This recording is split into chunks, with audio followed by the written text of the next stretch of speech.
Hello everybody and welcome to a Mistfall Hunter build guide and showcase. Today we're gonna be looking into our favorite class. I'm kidding, most people hate Seer, but one of my favorite classes, which is Seer.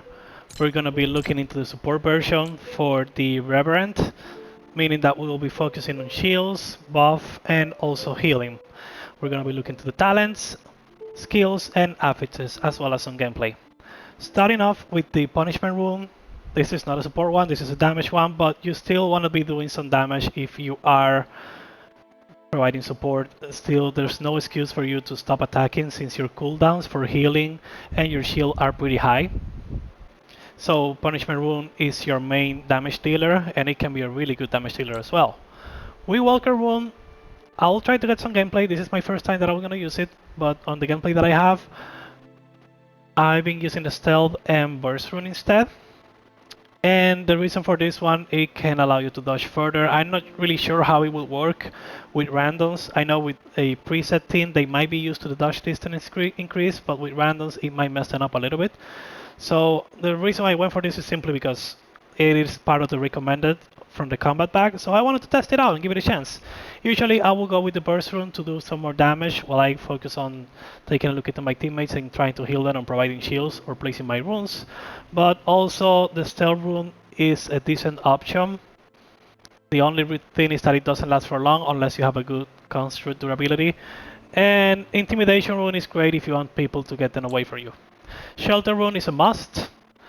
We went for the shelter rune because this one doesn't have a limit per match, and the healing rune actually does healing over time instead of burst healing, so shelter rune I think is a better choice in this case. Next, wind surge to get people away from you, and healing art to heal them. If you would prefer, you could switch maybe for the shield. I just think that again your teammates will appreciate maybe a bit more the burst healing once they are in a complicated situation, rather than the healing over time when they have to be within the rune's range. Alright, so next up, going with the talents with reshape. If a shield applied remains on damage, it automatically recovers the shield value. That is great whenever you place your shield room and one of your teammates or maybe yourself get hit and the shield is not broken yet, it can regenerate. This one, once you hit a charge psionic orb, which will be your R1 in this case, your basic attack, if you hit an enemy player specifically, you will be healing the ally with the lowest health around you. If you're playing solo or you have no allies close to you, then you will be healing yourself a little bit. It's around 40 points, but I think it depends on the damage dealt. Synergy is nets. This allows your punishment rune to be dealing more damage, so it will do an additional ray whenever you attack and you're within the range.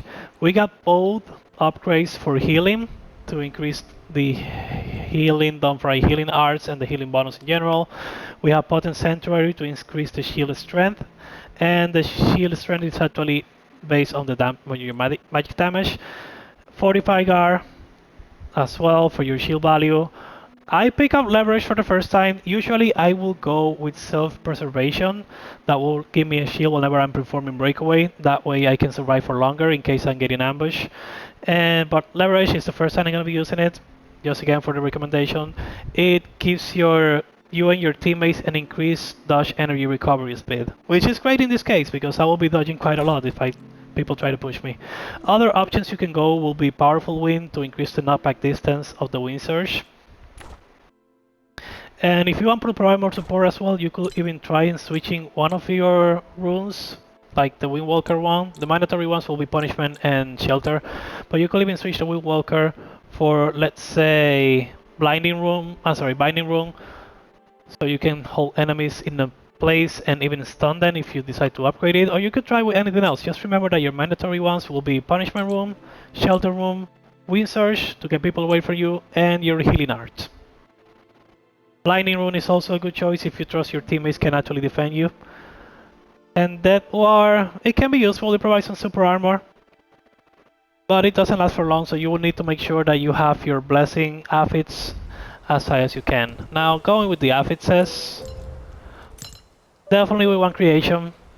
For sure we want Creation. That one allows the construct, so in this case the runes, to last longer. You could go for Eloquence might not be as much needed with the current runes that I am using. Other runes require more time to be casted.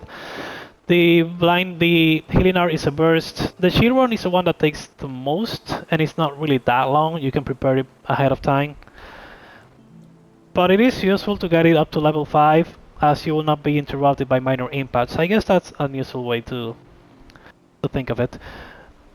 It is still good. I'm not saying it's not good, and all I'm saying is it might not be as needed with the current build that I'm going for. With other options of runes, then probably yes, Eloquence might be your best call.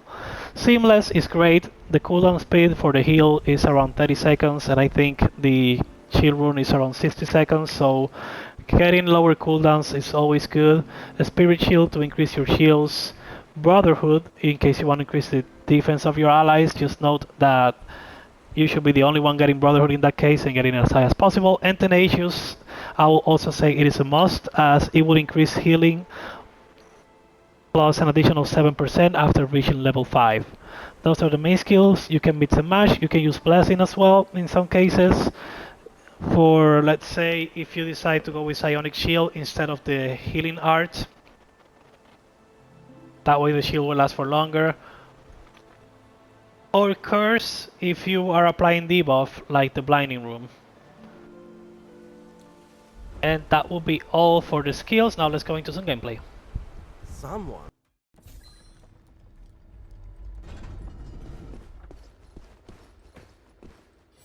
Alright, so here you can see I wasted my room because I thought that was the enemy. My bad, I'll take it.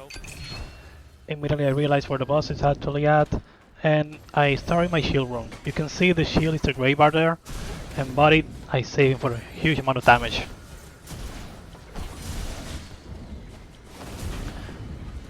From there on I just heal my charge, and immediately after my burst rune is back again. I should have casted that immediately, I wasn't paying attention, but you gotta make sure to keep your runes on going at all times, that way you can be consistent with your DPS. There I tried to throw it, but then the boss was moving around too much and I couldn't really use it. I ended up wasting that rune as well. And at that point, after he stopped moving, I should have switched immediately over to the punishment room. Again, you want to optimize your DPS as much as you can, while also focusing in case one of your teammates is on healing. Then after not doing anything, I'm a greedy prick, so I went ahead and took my loot. This time I immediately started over with my punishment room, but I wasted all of my psionic energy and ended up without being able to cast my shield room. That was a mistake. I should have that ready before I start attacking. Then you can see the gray bar below my health bar, that's my shield, and it saved me from 2 pretty good strikes.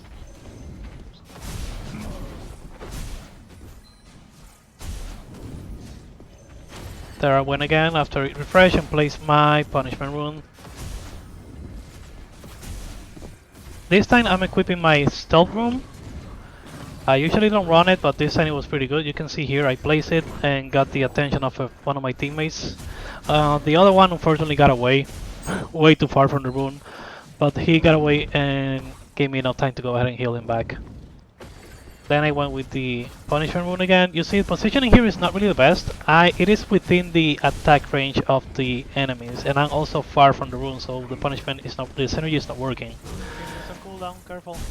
I inform my teammates right away that I'm out of cooldowns for heals, so they be careful. And then here I make one mistake that you should always be aware of. I placed one of the runes, but I placed the shield rune way too close. And then, there you go, it was destroyed. If you see a Seer that is playing the Revenant mode, you should be focusing on the actual constructs right away, as that means that they will not be able to heal or shield or maybe even attack in some cases.